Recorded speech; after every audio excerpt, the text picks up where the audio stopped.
నేను ఇప్పుడు supreme court నుంచి వస్తుండగా ప్రవీణ్ పగడాల అనే పాస్టర్ గారిని విజయవాడ నుంచి వెళ్తుండగా రాజమండ్రి ఆ దారిలో ఈరోజు ఉదయం 3:30 గంటలకు చంపేసి యాక్సిడెంట్ గా చిత్రీకరిస్తున్నారని కొంతమంది దైవజనులు నాకు వీడియోలు పంపించి రిక్వెస్ట్ చేశారు. ఇది ఇమీడియట్ గా ఇన్వెస్టిగేట్ చేయమని.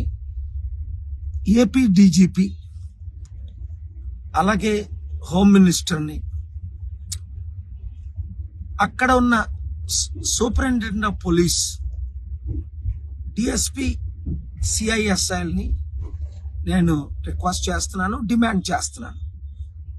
24 hours తర్వాత నేను మరలా ఈ విషయం ఫాలో అప్ చేస్తాను. ఈ వీడియో వాళ్ళందరికీ అందినట్లు మీరు పంపించండి.